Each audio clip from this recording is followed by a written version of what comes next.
किसी जगह का नाम कैसे बदला जाता है, जब हम इस पे चर्चा करते हैं कि नाम बदलने की प्रक्रिया क्या होती है, तो आइए थोड़ा उस पर नज़र दौड़ाते हैं, फिर बताते हैं कि अलीगढ़ का मामला क्या है। किसी भी शहर या जिले का नाम बदलने के लिए सबसे पहले ज़रूरी यह है कि वहाँ का कोई विधायक या एमएलसी इसके लिए सरकार से मांग करे। बिना मांग के सरकार आगे कदम नहीं बढ़ाती है। पहले मांग किया जाता है, जो जनप्रतिनिधि होता है। विधायक जब इस बाबत कोई मांग करता है तो सरकार इस संबंध में जनता क्या चाहती है यह भी जानने की कोशिश करती है। प्रशासन नाम बदलने के संबंध में पूरा डिटेल मांगता है। इतना ही नहीं, शहर के नाम का इतिहास भी खंगाला जाता है, खोज की जाती है, पड़ताल की जाती है कि इसका पुराना नाम क्या क्या था। इसके बाद शहर जिले का नाम बदलने का प्रस्ताव कैबिनेट में रखा जाता है। जो राज्य की कैबिनेट होती है उसके पास प्रस्ताव जब पहुंचता है तो वहाँ पे प्रस्ताव पास अगर हो जाता है तो उसके बाद शहर के बदलने के नाम पर मुहर लग जाती है कि अब नाम बदला जाएगा। कैबिनेट के नाम बदलने का निर्णय पास होने के बाद फिर से नए नाम का गजट कराया जाता है। गजट कराने के बाद सरकारी दस्तावेजों से नए नाम लिखे जाने की शुरुआत हो जाती है, यानी कि जो सरकारी कागज़ निकलते हैं उसमें नए नाम निकल जाते हैं और इस प्रकार से शहर या जिले का नया नाम करण हो जाता है। लेकिन इससे जनता को बहुत सारी मुश्किलों का सामना भी शुरुआती दौर में करना पड़ता है। जैसे शहर की तरह सरकारें किसी राज्य का नाम भी बदल सकती हैं। भारत के किसी भी राज्य का नाम बदलने का जिक्र संविधान के आर्टिकल 3 व 4 में है। किसी भी राज्य का नाम बदलने के लिए सबसे पहले संसद या राज्य की विधानसभा से इस प्रक्रिया की शुरुआत की जाती है। इसके बिना यह प्रक्रिया प्रारंभ नहीं की जा सकती। पहले आपको लोकसभा या राज्यसभा में या राज्य की विधानसभा में इसकी शुरुआत करनी पड़ेगी। राज्य का नाम बदलने संबंधी बिल संसद में लाया जाता है। इसके लिए राष्ट्रपति की सहमति भी जरूरी होती है, यानी कि लोकसभा में लाने के लिए पहले राष्ट्रपति से आपको परमिशन लेनी पड़ेगी। बिल लाने के पहले राष्ट्रपति द्वारा बिल को संबंधित राज्य की असेंबली को भेजकर राय मांगी जाती है। इसके लिए एक समय सीमा निर्धारित होती है। हालांकि राज्य का राय राष्ट्रपति या संसद के लिए बाध्यकारी नहीं होता है। अगर राष्ट्रपति चाहे तो राज्य की बात नहीं भी मान सकता है या संसद भी यही काम कर सकती है। इस बिल को संसद के दोनों सदनों में, लोकसभा और राज्यसभा दोनों में राष्ट्रपति के पास अप्रूवल करके भेजा जाता है, पास करके भेजा जाता है और राष्ट्रपति के अप्रूवल के बाद राज्य का नाम बदला जाता है। फिर समस्त दस्तावेजों के नए नामकरण को भी दर्ज किया जाता है। असर की हम बात कर रहे थे कि लोगों के जीवन शैली पर इसका क्या असर पड़ता है। तो जब किसी शहर का नाम बदलने पर जो परेशानियां होती हैं वो आम लोगों को झेलनी पड़ती है। जब किसी भी शहर का नाम बदल दिया जाता है तो वहाँ मौजूद सभी बैंक, रेलवे स्टेशन, ट्रेन, थाना, बस अड्डा, स्कूल, कॉलेज और स्टेशनरी व बोर्ड में जो लिखे पते होते हैं उनको बदलना पड़ता है और इन संस्थाओं से जुड़ी वेबसाइट के नाम भी बदलने पड़ते हैं। इसके साथ ही आम लोगों को अपने दस्तावेजों में भी इसका नाम बदलना पड़ता है। तो आगे हम आपको बताएंगे कि अलीगढ़ का नाम बदल के हरिगढ़ किया जा रहा है, जिसको एक समय में आर्यगढ़ भी करने की बात की जा रही थी। आजमगढ़ को आर्यमगढ़, फर्रुखाबाद को पांचाल नगर, सुल्तानपुर को कुशभवनपुर, बदायूं को वेदमऊ, फिरोजाबाद को चंदनगर और शाहजहांपुर को साजीपुर किया जाने का मांग किया जा रहा है। तो आइए चलिए डिटेल में जानते हैं। जय हिंद, नमस्कार, मैं मोहन पाठक और आज बात करने वाले हैं उत्तर प्रदेश में नाम बदलने के जो क्रम चल रहे हैं उसी क्रम में अब एक और जिले का नाम बदलकर हरिगढ़ करने का प्रस्ताव वहां के नगर निगम के द्वारा पास कर दिया गया है और योगी आदित्यनाथ यानी उत्तर प्रदेश सरकार को भी भेज दिया गया है। इसका इतिहास क्या रहा, उत्तर प्रदेश में पिछली सरकारों ने कैसे नाम बदले, उन पर हम थोड़ा चर्चा करेंगे और आज पूरे डिटेल में हम जानेंगे। बता दें कि सुप्रीम कोर्ट के सीनियर एडवोकेट नीरज शर्मा ने सुप्रीम कोर्ट में एक याचिका भी दायर की थी जिसमें कहा गया था कि अलीगढ़ का नाम बदल के हरिगढ़ कर दिया जाए, जिससे वहाँ के लोग इसे हरिमय बनाने में आगे बढ़ें। बात करते हैं हम अलीगढ़ की। अलीगढ़ नाम आया कैसे, इसका जो हरिगढ़ है या इसके क्या अन्य पौराणिक नाम थे उनकी भी हम चर्चा करेंगे।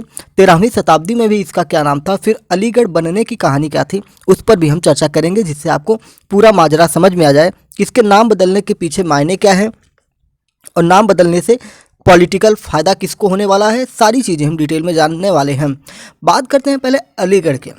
जो उत्तर प्रदेश है यहाँ पे 156 साल पुराना एक जंक्शन था जिसका नाम था मुगल सराय जंक्शन, जिसका नाम भी बदलकर पंडित दीनदयाल उपाध्याय किया जा चुका है। यानी कि 156 साल, लगभग 150 साल पुराने स्टेशन का नाम, जिसका नाम मुगल सराय जंक्शन था, उसका नाम पंडित दीनदयाल उपाध्याय किया जा चुका है। उसी प्रकरण में अगर आप देखेंगे तो उत्तर प्रदेश का एक जिला है प्रयागराज, जो कि इलाहाबाद के नाम से जाना जाता था, जिसे बदलकर प्रयागराज कर दिया गया। तो हम बात करते हैं 1970 के दशक से चली आ रही जो मांग है कि अलीगढ़ का नाम हरिगढ़ कर दिया जाए, उसके पीछे तर्क देने वाले ये तर्क देते हैं कि पौराणिक कथाओं में इसका नाम हरिगढ़ था और 13वीं शताब्दी ईस्वी से अलीगढ़ का ऐतिहासिक नाम कोल या कोइल था, यानी कि इसके दो नाम पौराणिक मान्यताओं में मिलते हैं।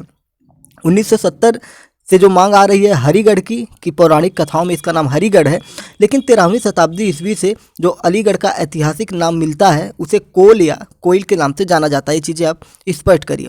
फिर 1740 की हम बात करेंगे।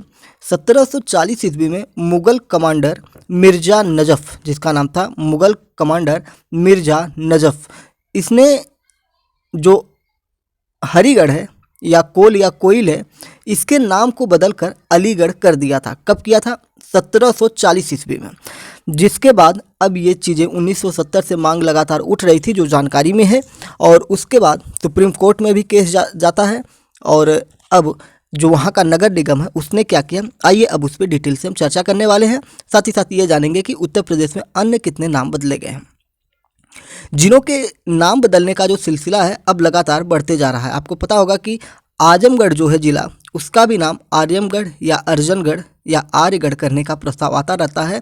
और उत्तर प्रदेश के मुख्यमंत्री जो हैं उन्होंने एक चुनावी जनसभा में भी कहा था कि ये सीट जीतने के बाद हम यहाँ पे इसका नाम बदल के आर्यमगढ़ कर देंगे।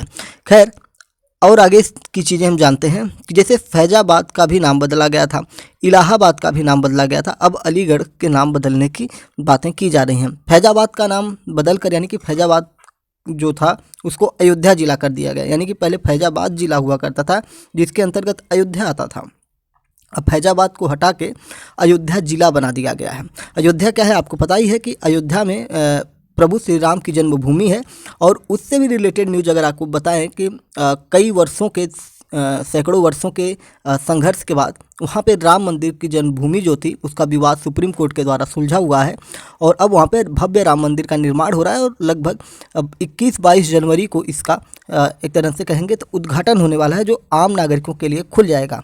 ठीक है, ये कई मंजिला इमारत बन रही है, मतलब मंदिर बन रहा है। और इस मंदिर के अभी प्रथम तल का निर्माण कंप्लीट हो चुका है, जो आम पब्लिक और श्रद्धालुओं के लिए खोला जाएगा और उसके ऊपर की चीज़ें आगे बनती रहेंगी।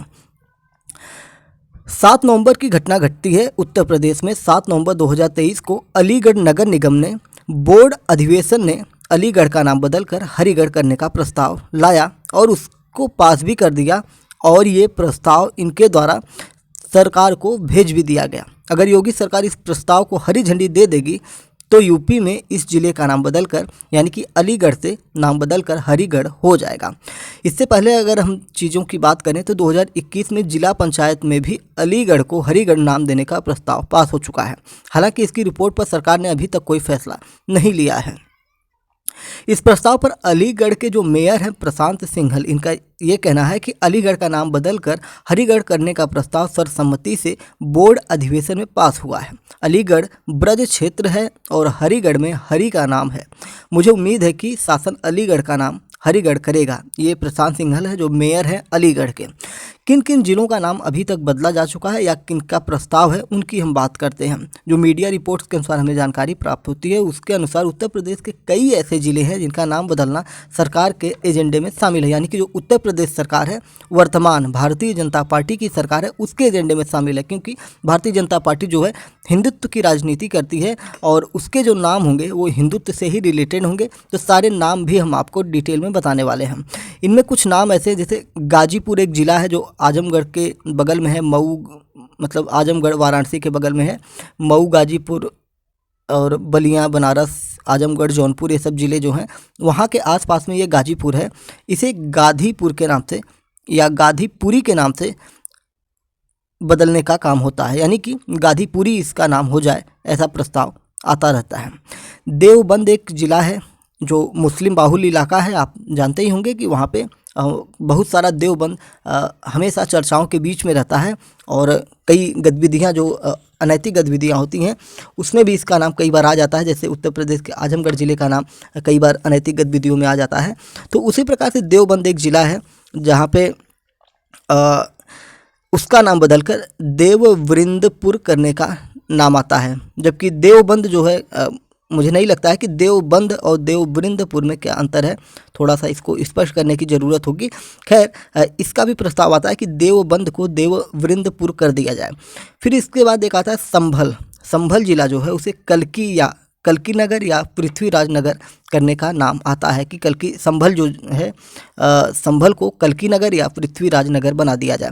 फिर बात आती है मैनपुरी की। आपको पता है कि मैनपुरी जो है समाजवादी पार्टी का एक गढ़ है। मैनपुरी, इटावा, ये सब जो चीज़ें हैं, तो अब मैनपुरी को मय नगर करने की बात आती है, मय नगर। सुल्तानपुर को कुश भवनपुर के नाम से जानने की कोशिश की जाती है कि इसका नाम कुश भवनपुर कर दिया जाए। फिर वहीं अगर हम बात करेंगे बदायूं की, तो बदायूं जो है इसका नाम वेदा मऊ के नाम से करने की बात आती है।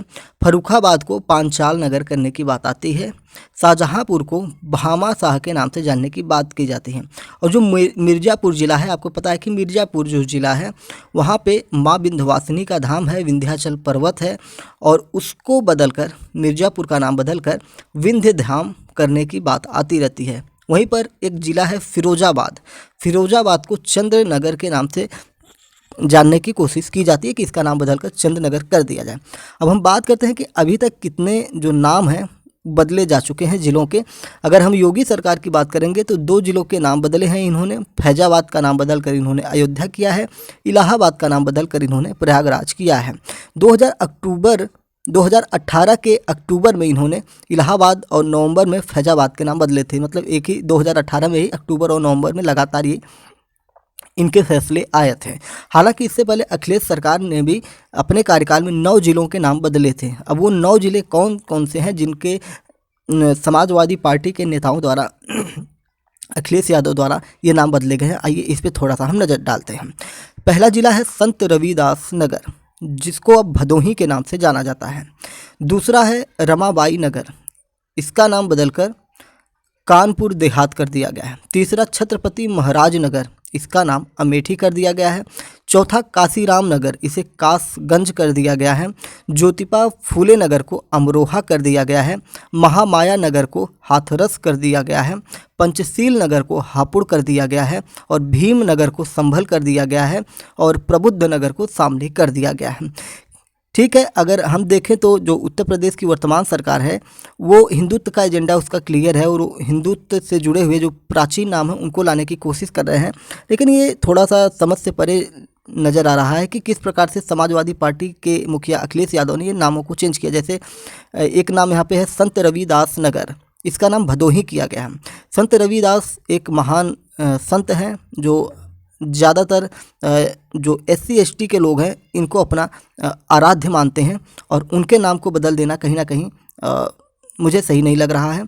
रमाबाई नगर जो है कानपुर देहात, इसको कर दिया गया। रमाबाई भी कितना बेहतरीन नाम था। छत्रपति महाराज का नाम जो था उसको अमेठी कर दिया गया। काशीराम नगर, काशीराम जो है आपको पता ही है कि काशीराम किनका नाम है, जो बसपा जो है BSP बहुजन समाजवादी पार्टी के संस्थापक रहे हैं काशीराम, और उन्होंने गरीबों के उत्थान के लिए ये पार्टी बनाई थी, उनको अधिकार के लिए पार्टी बनाई थी। उनके नाम पर जो जिला था उसी का नाम बदल के कासगंज कर दिया। ज्योतिबा फूले नगर, इसको अमरोहा कर दिया गया। ठीक है, तो ये सारी चीज़ें। भीम नगर जो था एक धार्मिक नाम था, उसे संभल कर दिया गया। इन्होंने जो नामों को किया है, अगर एक तरह से आप देखेंगे जैसे भदोही, कानपुर देहात, अमेठी, कासगंज, अमरोहा, हाथरस, हापुड़, संभल, रामले, ये जो नाम है, जो बड़े बड़े नाम थे उनको इन्होंने छोटा कर दिया है। अब जैसे प्रबुद्ध नगर था, इसे शामली कर दिया। भीम नगर को संभल कर दिया। पंचशील नगर को हापुड़ कर दिया। जितने नगर लगे थे सभी नगर को हटाकर इन्होंने शॉर्ट कर दिया, और शायद इसका खामियाजा इनको चुनाव में भुगतने को पड़ा। और देखिए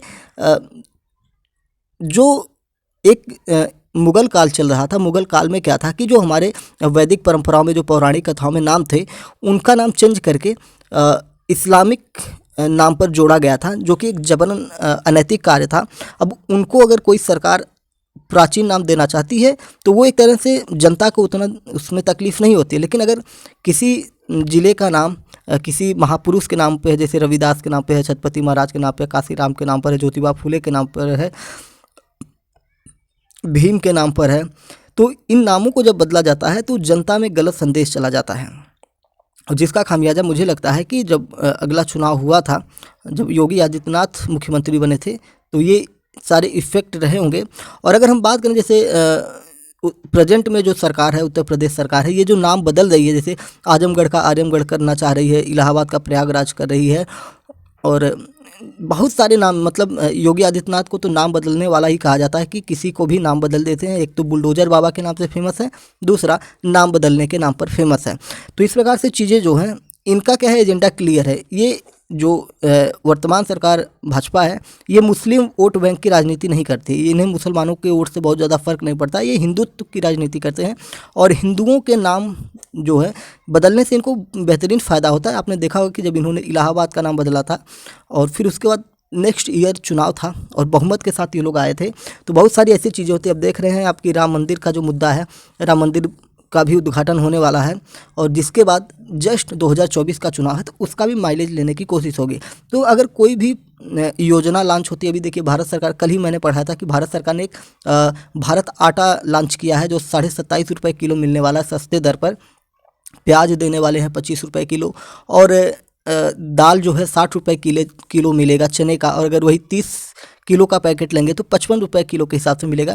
तो ये सारी चीज़ें जो हैं कहीं ना कहीं चुनावी लाभ लेने के लिए होता है, और हर सरकार करती है। जैसे बिहार में अभी आरक्षण बढ़ाकर 75% कर दिया गया, जो कि अभी हाईएस्ट है पूरे देश का। इतना आरक्षण किसी भी राज्य में अभी तक लागू नहीं हुआ है, और बिहार विधानसभा में ये प्रस्ताव पास हो चुका है और उसको लागू करने की बात की जा रही है। आरक्षण की सीमा 75% कर दी जा रही है, जबकि संवैधानिक रूप से सुप्रीम कोर्ट के आदेश के अनुसार 50% से अधिक किसी भी स्टेट में आरक्षण नहीं हो सकता है, लेकिन फिर भी हो रहा है। तो इस प्रकार से जो चीज़ें होती हैं, जैसे बिहार की हम बात कर रहे थे, तो बिहार में अभी जाति जनगणना हुई थी, तो बिहार सरकार ने एक नारा दिया था, जिसकी जितनी जनसंख्या भारी या जिसकी जितनी संख्या भारी उसकी उतनी हिस्सेदारी। तो उसी को चरितार्थ करते हुए वो लोग आरक्षण की सीमा को बढ़ाए हैं, तो जिसकी वजह से उन्हें चुनावी लाभ मिलना तय है। और ये सारी चीज़ें जो होती हैं पॉलिटिकल से होती हैं। तो खैर हमारा मुद्दा था कि अलीगढ़ का नाम बदल के हरिगढ़ करने का प्रस्ताव लाया गया है, और जिसको हमने बखूबी बताया कि किस प्रकार से हुआ था। जैसे 1740 में मुग़ल कमांडर मिर्ज़ा नजफ़ ने इसका नाम बदल कर अलीगढ़ कर दिया था। फिर 13वीं शताब्दी के जो ऐतिहासिक साक्ष्य मिलते हैं उसमें कोल या कोयल नाम मिलता है। 1970 के दशक से जो मांग चली आ रही थी, जो पौराणिक कथाओं में हरिगढ़ नाम है, अब वो नाम प्रस्तावित करके उत्तर प्रदेश सरकार को भेज दिया गया है। तो उम्मीद है कि अब आपको अलीगढ़ से संबंधित और उत्तर प्रदेश में नाम बदलने की प्रक्रियाओं से संबंधित कुछ भी नहीं छूटा होगा। ठीक है, तो चलिए, अगर MPS हिंदी पर आप नए हैं तो चैनल को सब्सक्राइब करके daily current affairs, news analysis के लिए हमारे साथ जुड़ सकते हैं, और अपने विचार भी इन चीज़ों के लिए कमेंट बॉक्स में बताइए कि क्या लगता है कि नाम बदलने से या योजनाएं जो लॉन्च होती हैं, क्या राजनीतिक माइलेज लिया जाता है, या आप क्या समझते हैं, आपके विचार क्या हैं, उनको आप बता सकते हैं। तो चलिए फिर मिलते हैं अगले नेक्स्ट टॉपिक के साथ। तब तक के लिए जय हिंद, नमस्कार, भारत माता की जय।